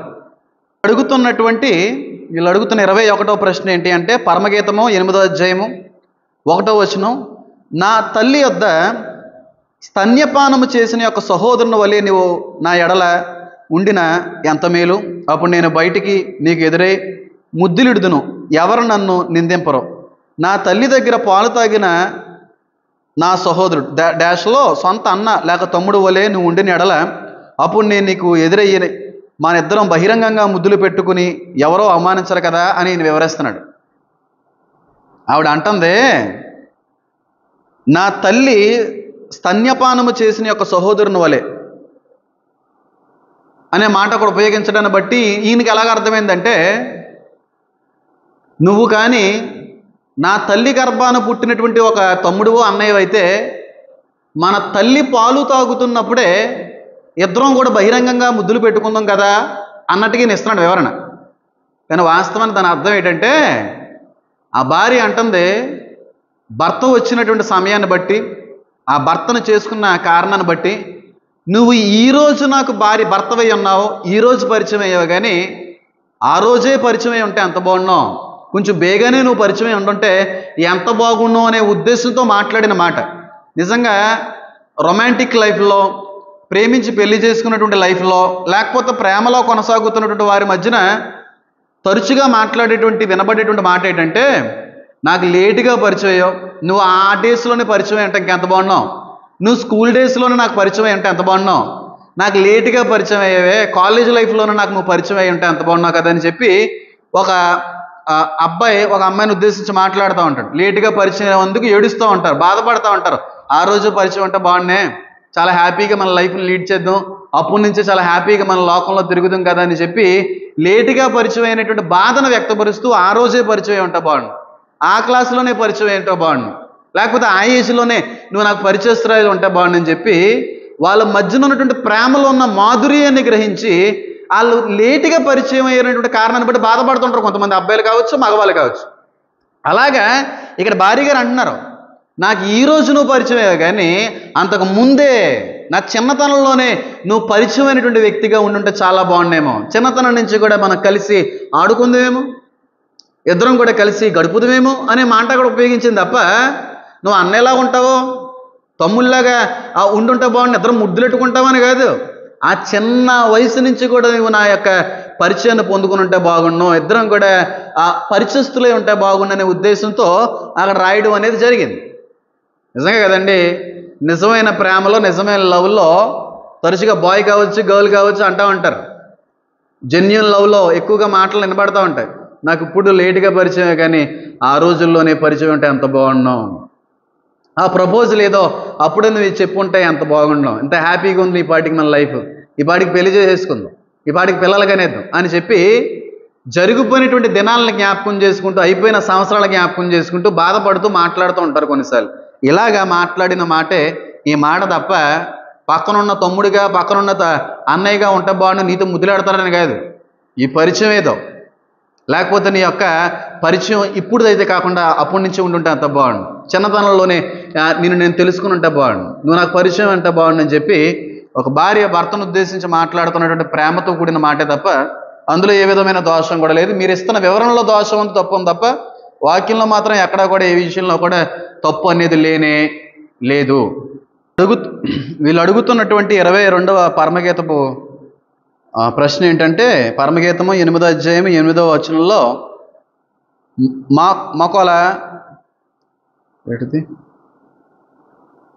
మాకు ఒక చిన్న, ఈయన స్పెల్లింగ్ మిస్టేక్, ఈయన చదువుకోలేదని అర్థమవుతుందిలే. అక్కడ రాయబడిన విషయం ఏంటంటే 8వ పరమగీతం 8వ వచనంలో మాకు ఒక చిన్న చెల్లెలు కలదు, దానికి ఇంకనో వయసు రాలేదు, వివాహం కాలము వచ్చినప్పుడు మేము దాని విషయమే ఏమి చేయదుము అది అని రాయబడి ఉంది. వీళ్ళు పక్కన ఇంగ్లీష్ను కూడా ఉపయోగించారు. అది ఇంగ్లీష్లో ఏమనుంటుందంటే, we have a little sister and she hath no breasts, what shall we do for our sister in the day when she shall be spoken for అనే మాట ఇంగ్లీష్లో రాయబడి ఉంది. అయితే వీళ్ళు ఇస్తున్న వివరణ ఏంటి అంటే, మాకు ఒక చిన్న చెల్లి ఉంది, ఆమెకి ఇంకా డాష్ రాలేదు, ఆమె కోసం నేను ఏమి చెయ్యాలి, చెల్లెల్ని అనుభవించే సాంప్రదాయమా అంటున్న గోపి. ఇక్కడ భావన ఏంటంటే,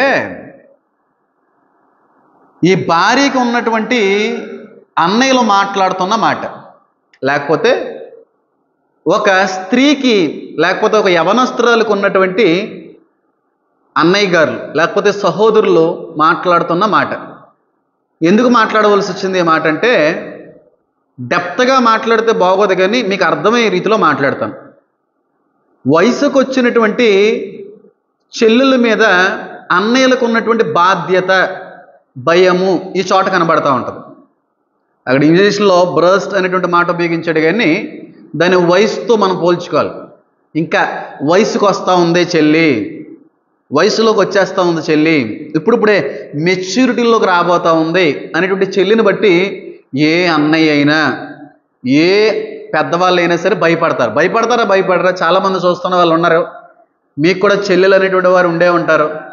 ఆ చెల్లెలు ఒక ఏజ్లోకి వస్తుంది అనుకోండి, కాలేజ్ డేస్లోకి ఎంటర్ అవుతూ ఉందనుకోండి, లేకపోతే మెచ్యూరిటీ డేస్లో కానీ మన చెల్లెలు కానీ ఎంటర్ అయ్యారు అనుకోండి, అన్నయ్యలుగా మనకు భయం వేస్తుందా లేదా? అమ్మో చెల్లి వయసుకు వచ్చింది, మనం చాలా జాగ్రత్త పడాలి, ఇప్పుడిప్పుడే లోకంలోకి వెళ్ళేటువంటి పరిస్థితులు వస్తున్నటువంటి ఆలోచనతో ఒక అన్నగారిగా చెల్లెలు వయసుకు వస్తుందనే కారణాన్ని బట్టి భయపడతామో, భయంతో కూడిన బాధ్యత కూడా మనం కనుపరుస్తూ ఉంటాం. ఇక్కడ అన్నయ్యలు చెల్లెలు బట్టి అదే మాట్లాడుతున్నారు.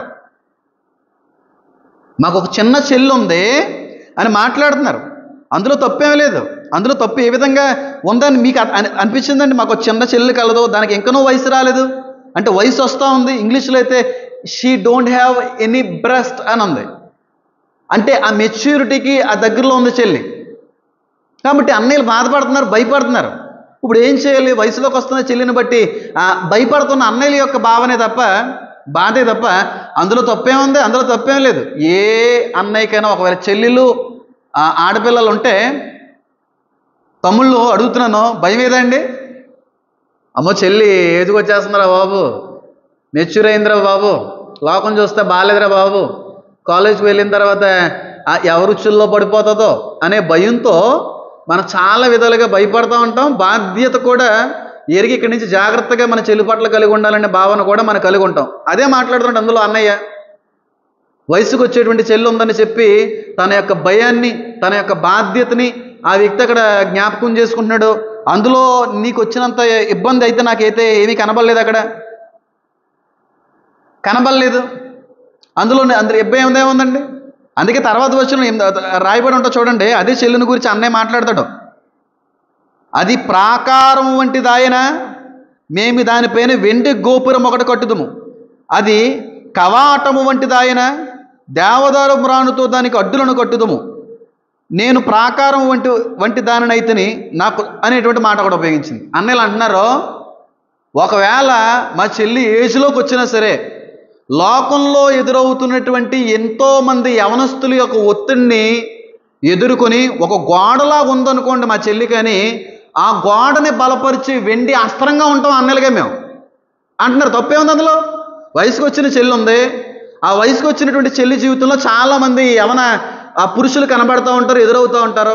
వాటందరినీ కూడా అధిగమించి ఎదిరించి తన కన్యత్వాన్ని కాపాడుకుంటూ తన శరీరాన్ని కాపాడుకుంటూ గోడలాగా స్టిఫ్గా కానీ నిలబడింది అనుకోండి మా చెల్లి, వాళ్ళందరికీ సమాధానం చెప్పగలిగేటువంటి స్థిరత్వం కానీ మా చెల్లిలో కానీ ఉంటే ఆ గోడకి మరింత బలాన్ని అందించగలిగేటువంటి వెండి కవచంలో ఉంటాం అన్నలుగా మేము అని చెప్పి ఆనందిస్తున్నారు.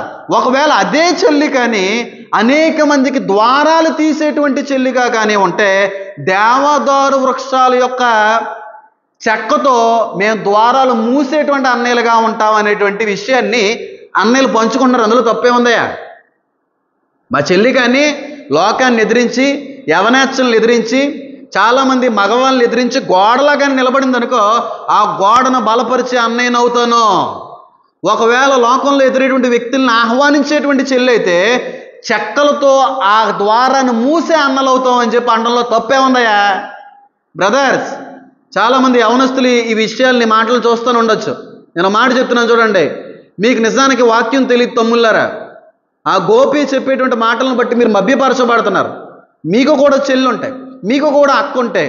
ఖచ్చితంగా ఈ లోకాన్ని బట్టి భయపడమా మనం? ఒకవేళ మన చెల్లికని నిక్కచ్చిగా నిలబడేటువంటి చెల్లి అనుకోండి, మనం ఎంకరేజ్ చేయమా? చెల్లి నిన్ను ఎవరన్నా ఏమన్నా అన్నారా? ఎవరన్నా ఏమన్నా నిన్ను అంట చెప్పి నేను చూసుకుంటానా, భయపడకు అని అంటామా లేదా? అంటే చెల్లిని ఎంకరేజ్ చేస్తున్నారు అక్కడ.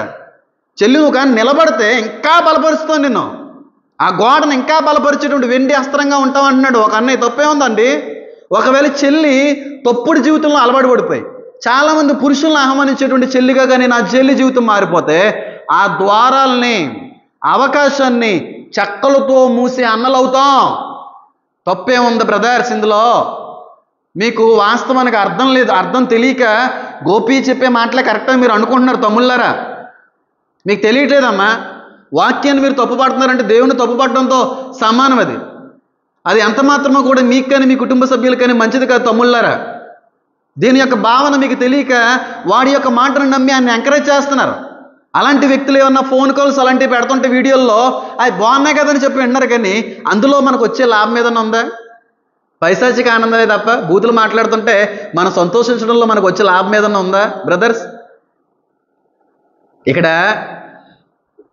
చెల్లెలను గురించినటువంటి భయం అన్నయ్యలో కనబడుతుంది, బాధ్యత కనబడుతుంది. మా చెల్లి కానీ నిలబడితే ఆ గోడను బలపరిచే వెండిగా ఉంటాం అన్నయ్యలుగా మేము. మా చెల్లి కానీ తొట్టిల్లిపోతే అనేక మంది పురుషులను ఆహ్వానించే చెల్లిగా మారిపోతే ఆ ద్వారాలను మూసేటువంటి చెక్కలుగా మారిపోతాం అన్నయ్యలుగా మేము అని చెప్పి అనడంలో తప్పేనా ఉందండి? తప్పేమీ లేదు. అర్థం లేని మాటలు అన్నీ కూడా అర్థం లేని మాటలో వీళ్ళు అడుగుతున్న పరమగీతము 23వ ప్రశ్న 8వ అధ్యాయము 10వ వచనం. నేను ప్రాకారం వంటి దాన్ని అయితేని నా కుచములో దుర్గములాయను, అందువలన అతని దృష్టికి నేను క్షేమమును నొందదగిన దాన్ని అయితేని అనే వచనం ఆధారంగా తీసుకుని వీళ్ళు ఇస్తున్న వివరణ ఏంటంటే, నేను గోడలాగా నించుని ఉన్నాను, డాష్ జారిపోకుండా నిలబడి ఉన్నాయి, అందువలన అతను నన్ను ఇష్టపడేను అనే వివరణ నీళ్ళేస్తున్నారు. నేను ఎక్కువగా దీని గురించి మాట్లాడాలనుకోవట్లేదు, బాగోదు కూడా. ఒక మాట చెప్తున్నాను, అర్థం చేసుకోండి. వచ్చినటువంటి పెళ్లి చేసుకున్నటువంటి భార్య గారిని ఉద్దేశించి సొలొమోను, భర్తగా ఉన్నటువంటి సొలొమోను మాట్లాడుతున్నటువంటి అభివర్ణించుకుంటున్నటువంటి మాట. పర్సనల్ లైఫ్లో వాళ్ళ యొక్క వైవాహిక జీవిత వెడ్డింగ్ స్టార్టింగ్ సైట్లో మాట్లాడిన సందర్భం, జరిగిన సందర్భాన్ని అక్కడ రాయడం జరిగింది. ఎందుకు గోడలాగా నిలబడ్డాను, నా కుచములో పర్వతాల వలె ఉన్నాయి అనేటువంటి దాన్ని బట్టి నేను మరింతగా నా భర్తకి ఇష్టమై ఉన్నాను అనే మాట భార్య అక్కడ ఎందుకు ఉపయోగించవలసి వచ్చిందంటే, ఇది నేను మాట్లాడాలని నాకైతే లేదు, కానీ పెళ్ళి అయినటువంటి వ్యక్తులకు బాగా అర్థమవుతుంది.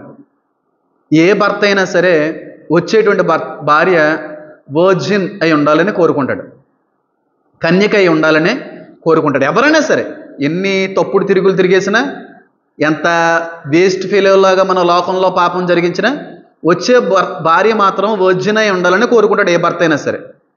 ఈయన గారు ఎంతమందితో తిరిగినా సరే వచ్చేది మాత్రం చాలా శ్రేష్టమైనదే ఉండాలి, కన్యకై ఉండాలని కోరుకుంటారు. ఆ వెడ్డింగ్ నైట్లో లేకపోతే పెళ్ళైనటువంటి స్టార్టింగ్ టైంలో వాళ్ళు ఫిజికల్గా కలుసుకుంటున్నప్పుడు భర్త గారు భార్యని కొన్ని ఫిజికల్గా చెక్ చేస్తూ ఉంటారు, ఫిజికల్ అపీరెన్స్ని చూస్తూ ఉంటారు. ఒకవేళ వాళ్ళు అనుకున్నటువంటి ఆకారాన్ని కానీ చేసుకున్న భార్యలో కానీ చూడగలిగితే ఆ భర్తకి ఎలా లేని సంతోషం ఉంటుంది. ఫిజికల్ అపియరెన్స్ గురించి మాట్లాడుతున్నాడు, నేను లోతుగా మాట్లాడలేదు. కొన్ని ఫిజికల్ స్ట్రక్చరల్ అవయవాల గురించి మాట్లాడుతున్న మాట ఇది. స్టిఫ్గా ఉన్న దాన్ని బట్టి నా భర్త నన్ను ఇంకా ఇష్టపడ్డాడు అని అంటుంది. తప్పే ఉంది. అనుకున్న రీతిలో భార్య వచ్చింది, ఎలాంటి భార్య అయితే రావాలని అనుకున్నాడో అలాంటి భార్య వచ్చింది. దాన్ని బట్టి ఆమె యొక్క ఫిజికల్ అపియరెన్స్ను చూసినటువంటి భర్త గారు ఆకర్షించబడడంతో పాటుగా ఆశ్చర్యపడడంతో పాటుగా మరింత ఇష్టపడ్డామండి. ఫిజికల్ అపియరెన్స్ని బట్టి కూడా తెలుస్తుంది కొన్ని విషయాల్లో, మగవాళ్ళకి నేను చెప్పవసరం లేదు. అలాగా ఆమె యొక్క ఫిజికల్ అపియరెన్స్ని చూసి ఈయన అనుకున్న దానికంటే కూడా నిక్కచ్చైన భార్య, ఆమె యొక్క శరీర భాగాలను చూసి ఒక మార్క్ వేసాడు, 100% నా భార్య చాలా గుణవతి, కన్యకైనటువంటి భార్యని నేను చేసుకున్నాను చెప్పి ఆమె ఫిజికల్గా చూసినటువంటి కొన్ని వాటిని బట్టి మరింతగా ఇష్టపడ్డాడు. అందులో తప్పేముంది? అందులో తప్పేముంది? ఏ భర్త అయినా వచ్చి భార్య మొట్టమొదటిగా చేసుకునేటువంటి భర్తతో మాత్రమే అది శరీర సంబంధమైన సంబంధం కలిగి ఉండాలని కోరుకుంటారు. అంతకంటే ముందు ఇతరులతో కానీ సంబంధాలు కలిగి ఉన్నారనుకోండి, ఫిజికల్గా శారీరకంగా కొన్నివి స్పాయిల్ అయిపోతూ ఉంటాయి. కాబట్టి డల్ అయిపోతూ ఉంటాయి. అందుని బట్టి భర్త బాధపడతాడు, చాలా ఇబ్బంది పడతాడు. కానీ ఇక్కడ సంతోషించాడు భర్త. ఆయన అనుకున్న దానికంటే కూడా కట్టుకున్న భార్యలో ఉన్న ఫిజికల్ అపియరెన్స్ చాలా బాగా కనబడింది. ఖచ్చితంగా షీఈ్ ఎ వర్జిన్, తప్పకుండా ఈవిడి కన్యక అనేటువంటి అభిప్రాయంలోకి వచ్చాడు ఆమె యొక్క అపియరెన్స్ని బట్టి. అందుకని బట్టి నా భర్తకి మరింతగా నేను ఇష్టురాలనయ్యాను అంటుంది ఆవిడ. తప్పేముంది సార్ అందులో? తప్పేముంది? లేదండి. కట్టుకునేటువంటి భార్య అందరితో తిరిగేసినా సరే, ఏ భర్త అయినా సరే సంతోషంగా ఉండగలడో అనేవాళ్ళు చాలా తక్కువే ఉంటారు. ఎవరైనా సరే ఫస్ట్ అండ్ లాస్ట్ నేనే ఉండాలి, ఫస్ట్ టైం నాతోనే నా భార్య రొమాన్స్ చేయాలి అని కోరుకుంటారు. అందులో తప్పేమీ లేదు. దయచేసి మీరు గమనించాలని నేను కోరుకుంటున్నాను. పరమగీతంలో వీళ్ళు అడిగినటువంటి 8 బుద్ధిహీనమైనటువంటి ప్రశ్నలకు కూడా బుద్ధి వచ్చేటువంటి సమాధానాన్ని దేవుడు అందించాడు. అయితే ఇందాక పరమగీతాలకు ముందు సామెతల్లో ఒక ప్రశ్న అడిగారు, 15వ క్వశ్చన్ అడిగాను చెప్పాను కదా, అది చెప్పేసి నేను పూర్తి చేసుకుంటాను. వాళ్ళు అడుగుతున్న ప్రశ్న ఏంటంటే, సామెతల గ్రంథం 5వ అధ్యాయము 19వ వచనంలో, ఆమె అతి ప్రియమైన లేడి, అందమైన దుప్పే, ఆమె రొమ్ముల వలన నీవు ఎల్లప్పుడూ ఆమె ప్రేమ చేత నిత్యము బద్ధుడివై ఉండుము అనే మాట సామెతల గ్రంథంలో సొలొమోను రాస్తాడు. వాళ్ళు ఇస్తున్న వివరణ ఏంటంటే, భార్య మనసు చూసి కాదు, డాష్ చూసి ఆనందించమంటుంది పరిశుద్ధ గ్రంథము. ఫోన్లే ఇక్కడ కరెక్ట్గా మాట్లాడు గోపి గారు, భార్య అని ఉపయోగించు. ఏదో చూసి ఆనందించమంటుందన్న పరిశుద్ధ గ్రంథం ఆనందించమంటుందిలే పో నువ్వు అన్నట్టుగానే. ఎవరిని చూసి? భార్య గారిని చూసే కదా, భార్య గారి యొక్క ఆకారాన్ని చూసే కదా, భార్య గారి యొక్క ఫిజికల్ అపియరెన్స్ చూసే కదా బైబిల్ గ్రంథం ఆనందించమంటుంది. అందులో తప్పేముంది? ఇతర భార్యల యొక్క ఫిజికల్ అపియరెన్స్ని బట్టి, నువ్వు అంటున్నట్టుగా అవయవాన్ని బట్టి మనం ఏదన్నా ఆనందించావు అనుకోండి, అది తప్పవద్దు. కానీ నువ్వు అన్నదే చక్కగా రాసు భార్య అని చెప్పి, భార్యను బట్టి, భార్య యొక్క అవయవాలను బట్టి భర్త ఆనందించడంలో తప్పేముంది? ఆ రొమాంటిక్ లైఫ్లో, పర్సనల్ లైఫ్లో, వాళ్ళ మ్యారీడ్ లైఫ్లో ఇవన్నీ కూడా సహజసిద్ధమైనటువంటి అనుభవాలే కదండి. అందులో తప్పేముందండి? ఎందుకు అందులో తప్పేముందండి అసలు? భర్త గారు మరి భార్యను చూసి సంతోషించకపోతే ఎవరిని చూసి సంతోషించాలో నాకు తెలియకడుగుతాను.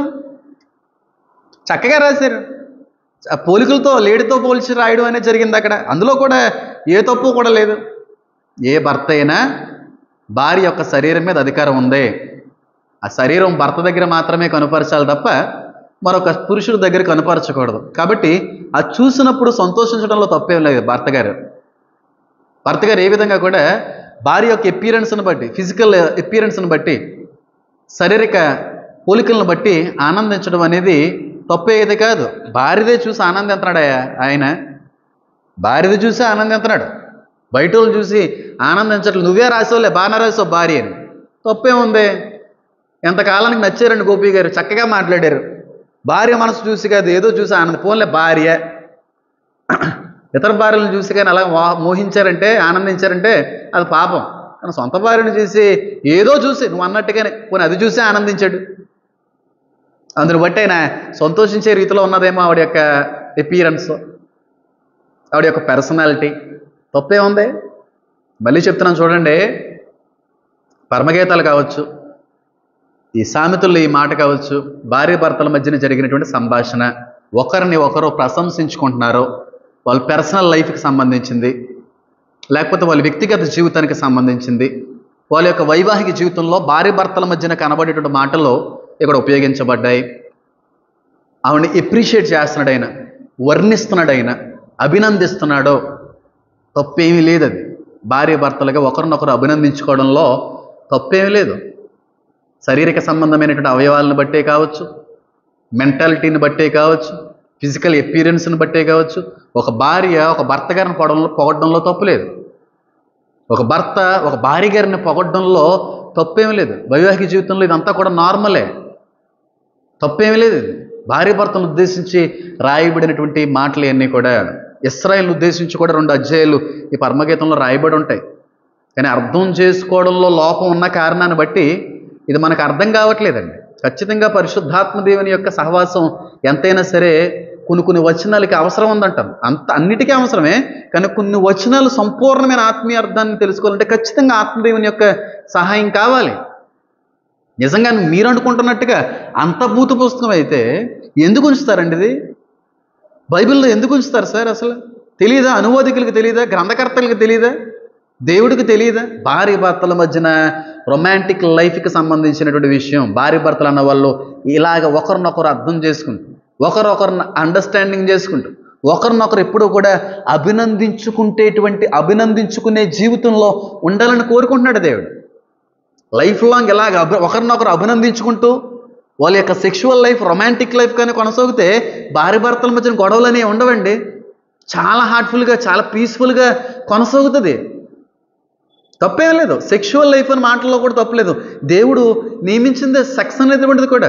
అదే సెక్స్ భార్య భర్తతో చేయడంలో పరిశుద్ధమైంది, భర్త గారు భార్యతో చేయడం పరిశుద్ధమైంది. కానీ అదే సెక్స్ ఇతర వ్యక్తులతో చేయడం అనేది పాపంగా మారిపోతుంది. దేవుడే కలుగు చేశాడు ఆ సెక్షువాలిటీ అనేది. సెక్షువల్ డిజైర్స్ అనేటువంటివి, సెక్స్ అనేటువంటిది భార్య భర్తల కొరకు మాత్రమే దేవుడు నియమించాడు. వాళ్ళిద్దరి మధ్యన జరిగింది పరిశుద్ధమైంది, మరొక వ్యక్తితో చేసింది పాపం. అది కాబట్టి గమనించాలి. ఈ అనవసరం అయితే బైబిల్లో ఎందుకు ఉంచుతారు సార్? అసలు ఇది చాలా ఆత్మీయ అర్థం ఉంది. మీకు చాలామంది లోకస్తులకు అర్థమయ్యే రీతిలో చెప్పాను తప్ప క్రైస్తువులకు అర్థమయ్యే రీతిలో చాలా ఆత్మీయ అర్థం ఉంది ఇందులో పరమగీతాల్లో. అయితే ఇలా అంటూ ఉంటారో, మరి పరమగీతం కొన్ని దేశాల్లో ఎందుకు తీసేశారని చెప్పి అంటూ ఉంటారు. ఎందుకంటే కొన్ని పాశ్చాత్య దేశాల్లో, లేదంటే అమెరికా ఇలాంటి కొన్ని దేశాల్లో కొన్ని ట్రాన్స్లేషన్లో తీశారు. ఎందుకంటే చాలా స్పీడల్, మనతో పోల్చుకుంటే చాలా ఫాస్ట్గా ఉంటారు అక్కడ ఉన్న యువత. 6th క్లాస్ నుంచే వాళ్ళు పోర్నోగ్రఫీకి ఎడిక్ట్ అయిపోతూ ఉంటారు. కాబట్టి అంత ఫాస్ట్గా ఉండేటువంటి జనరేషన్కి ఇలాంటివి కొన్ని తప్పుగా అర్థమయ్యే అవకాశం ఉండొచ్చు అనే కారణాన్ని బట్టి కూడా తీసి ఉండొచ్చు. అందులో తప్పేముందండి? బైబిల్లో ఎక్కడ కూడా పరుషపదజాలం అనేటువంటిది ఉపయోగించబడలేదు. కొచ్చములు అనే దాంట్లో తప్పే ఉందండి. అసలు ఒక ఆడదాని యొక్క బ్రెస్ట్ని చాలా పద్ధతిగా ఉపయోగించడం మాట. అక్కడ నువ్వే పనికిమాల మాటలన్నా ఉపయోగించావు. ఆడదాని యొక్క అవయవాన్ని తప్పుగా దుర్భాషతో పోల్చింది నువ్వు. నీకు స్త్రీ అంటే గౌరవం లేదు, నీ బుద్ధి అలాంటిది. కానీ ఎంత గౌరవపరంగా ఉపయోగించాడు, సంబోధించాడు దేవుడు. కొచ్చములని, బ్రెస్ట్ అని తప్పేం లేదు కదా. అది అందులో తప్పేముందండి? దేవుడిచ్చిందే కదా, ఆడదానికి ఉన్నదే కదా. అది నువ్వు చెప్పుతున్న మాట, నువ్వు ఉపయోగించిన పదం తప్పుని కలుగు చేస్తుంది, పాపంగా కనబడుతుంది, దుర్భాష. దేవుడు చాలా స్వచ్ఛమైన శ్రేష్టమైన పదంతో స్త్రీని ఉద్దేశించి పోల్చడానికి ఇష్టపడ్డాడు. కాబట్టి దయచేసి మీరు అర్థం చేసుకోవాల్సిన అవసరత ఎంతైనా ఉందని అంటాను నేను. గమనించండి, పరమగీతంలో బూతు లేదు, అర్థం చేసుకోవడంలో లోపమే ఉందంటాను. తర్వాత రోజుల్లో యెహెజ్కేలు నుంచి కూడా కొన్ని ప్రశ్నలు అడిగారు, ఇర్మియా నుంచి కూడా కొన్ని ప్రశ్నలు అడిగారు. దానికి తగినటువంటి అర్థాన్ని దేవుడు ఇచ్చే విధం మరొక రకంగా ఉంటుంది, మరొక లెవెల్లో ఉంటుంది. అది చాలా అద్భుతమైన వివరణ ఉంటుంది. దయచేసి మీరందరూ కూడా అనేక మందికి షేర్ చేయవలసిన అవసరం ఉంది కాబట్టి నేను కోరుతున్నాను. ఈ ప్రశ్నలు అడిగిన వ్యక్తికి చేరాలి నేను, అప్పుడు నోరు మూసుకోలే వ్యక్తి. కాబట్టి ఇలాంటి ప్రశ్నలు ఎవరన్నా వేస్తున్నారు అనుకోండి, దానికి తగిన సమాధానం ఇవ్వడానికి మీరు ఎప్పుడు కూడా సిద్ధమై ఉండండి. బైబిల్లో స్వచ్ఛమైన పదాలు ఉపయోగిస్తే ఈయనకి బాధ వచ్చేస్తుంది. రోడ్డు మీద పోస్టర్లో పోర్నోగ్రఫీకి, బ్లూ ఫిలిమ్స్కి సంబంధించిన పోస్టర్లో నీకు ఏం తప్పు కనబట్టలేదు. పోర్నోగ్రఫీకి సంబంధించిన వెబ్సైట్లు నీకు తప్పుగా కనబట్టలేదు. గోపి గారండి, ఏం తప్పుగా అనిపించట్లేదు నీకు. బూత్ సినిమాలు తప్పుగా అనిపించట్లేదు. ఓయో రూమ్స్ బహిరంగంగా పెట్టేసి ఇష్టం వచ్చినట్టుగా అక్కడ ఎన్ని కార్యకలాపాలను చేసుకోవచ్చు, అవి నీకు తప్పుగా అనిపించట్లేదు. కానీ బైబిల్లో ఆ చిన్న చిన్న వచనాలు నీకు తప్పుగా అర్థమైన కారణాన్ని బట్టి తప్పు పడుతున్నావు. నీ ఉద్దేశం ఏంటంటే బైబిల్ని తప్పు పట్టాలని. ఓ మాట చెప్తున్నాను, జన్మ అనేది ఉండదో, ఇంకో జన్మ ఉన్నా సరే జీవితంలో ఇంకో జన్మలో కూడా బైబిల్ను తప్పు పట్టలేవో, తప్పు పట్టలేరు ఎవరో కూడా. ఎందుకంటే నా దేవుడు పరిశుద్ధుడు. ఎలా చెప్పాలో, ఎలా తెలియపరచాలో, దాని యొక్క అర్థాన్ని ఏ విధంగా వివరించాలో నా దేవుడికి బాగా తెలుసు. కాబట్టి ఇలాంటి వారిని ఎంకరేజ్ చేయకండి. యువత ఈయన డబ్బులు సంపాదించుకోవడానికి వ్యూస్ కోసము, వాచ్ అవర్స్ కోసము రోజుకో 2-3 వీడియోస్, ఆ వాయిస్ రికార్డింగ్లు, కాల్ అంతా కూడా పెట్టేస్తూ ఉంటాడు. బూతులు బట్టి మనం ఆనందిస్తున్నట్టున్నాం. తమ్ముళ్ళ మేము మాట చెప్తున్నాం, చాలా ఇబ్బంది పడతారు. మనకు కూడా ఆడవాళ్ళు ఉన్నారు ఇంటిలో. ఈరోజు వాళ్ళు అన్న వారిని మనల్ని అనరా, వ్యతిరేక అవుతే మనల్ని కూడా అంటాడు ఆ వ్యక్తి. చాలా మంచి మాటలు ఉపయోగించబడ్డాయి బైబిల్ గ్రంథంలో. కనుక చూసిన ప్రతి ఒక్కరు కూడా అనేక మందికి షేర్ చేయండి. పరమగీతం పట్ల ఉన్నటువంటి ఒక చెడు అభిప్రాయాన్ని, అపోహని తుడిచిపెట్టడానికి దేవుని చేతులు ఒక ప్రధానమైన పాత్రలుగా వాడబడాలని నేను కోరుకుంటున్నాను. రాబోయే రోజుల్లో కూడా చాలా అద్భుతమైనటువంటి విషయాల్ని మీ అందరూ కూడా తెలియపరచడానికి ఈ యెషయా, ఇర్మియా, యెహెజ్కేల్లో ఇక్కడైతే ఇంకా చాలా దారుణమైన వివరణ ఇచ్చారు. వాటన్నిటికి కూడా తగిన ఆధారాలతో కూడినటువంటి వివరణ ఇవ్వడానికి నేను ఇష్టపడుతున్నాను. కనుక దయచేసి ప్రార్థించండి, అనేక మందికి షేర్ చేయండి, లైక్ చేయండి. మీ అందరినీ కూడా దేవుడు దీవించును గాక. ఆమేన్.